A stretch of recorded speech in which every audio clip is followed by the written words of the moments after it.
Paarl is known for its eye-catching surroundings and its brilliant rugby players. One such rugby player is Canan Moodie. Canan came from humble beginnings to play for one of the well-known schools in the Western Cape, Paarl and Landbou, in the hope of one day playing rugby professionally. A global pandemic meant he missed out on a chance to impress scouts and offers dried up. It is often said the presence of silence is not the absence of God and his works. The Bulls Rugby Union came knocking and Canan had an opportunity to work with a World Cup winning coach who is no stranger to giving youngsters an opportunity. Yeah, it was a very tough period there. Obviously grade 11 was obviously the time I thought maybe I can make this rugby career work, and obviously I had a good season that year, and then my trick year was the year I thought myself this is my time to make a name for myself, and then 3 games in obviously cut short with COVID. So I mean I wasn't someone that's very popular, so I didn't get much exposure. I wasn't on the list for the recruiters. So yeah, didn't have much opportunities. So obviously got contacted by some varsities and so on.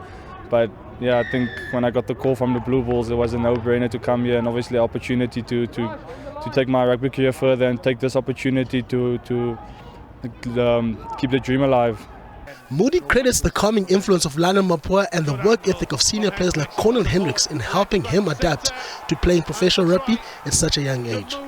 Coach Jake backing young talent and obviously seeing what I can do on the training field, and obviously guys like Cornel Hendricks, Lana Mapua, all those senior guys obviously also playing a big role in my development as a young player, obviously learning from them, seeing how they carry themselves.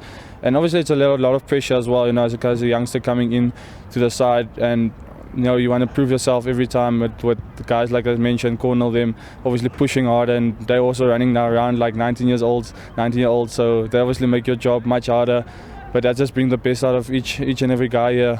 His star carried on shining brighter, and after impressive performances for the Bulls, he got an unexpected but warranted national call-up, and this is how the moment happened. Yeah, I missed the original call because we were still in the gym. We still had pre-season training, so I was in the gym. But Coach Jake and the CEO came into the gym, and obviously I thought what was going on, because they came walking straight to me. I was a bit nervous because I don't know, maybe I did something wrong or something. But yeah, they called me to the office and took me in and said, you got called up to the Springboks and they want you there tomorrow. And it was a very, very emotional moment. You know, I was still thinking about it now. I get goosebumps. But yeah, I burst into tears, and obviously it was a lot. You know, as a young boy coming from where you come from, it's a very heartwarming moment to think that all your hard work has paid off, and the ultimate dream is here close now. So yeah, and then obviously I wiped my tears off and went out to the gym, and later on the guys obviously knew what was going on now and got big congratulations from everyone, and off I went, packed my bags and went to go join them in Joburg.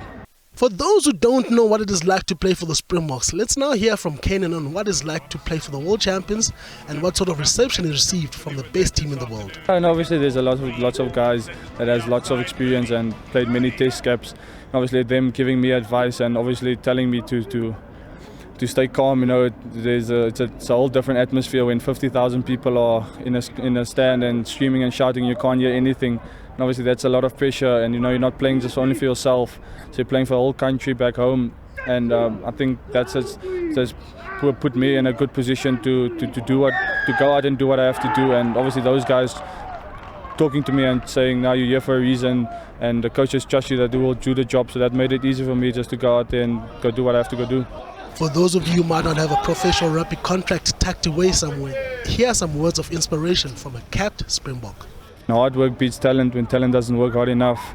I think that for me, there's a lot of obviously very talented youngsters coming in every year from multiple schools and getting contracts, but I think it gets separated by hard work. You know, those guys who work hard, do extras, do more than what they are expected of, always set themselves apart. And yeah, if you have a dream, go for it. Don't let anyone tell you that's impossible. I mean, I didn't think I'll become the second youngest Springbok in the professional area, so whatever dream you had, it's possible, and yeah, work hard and you will one day be a success. For SABC News, this is Canan Moodie.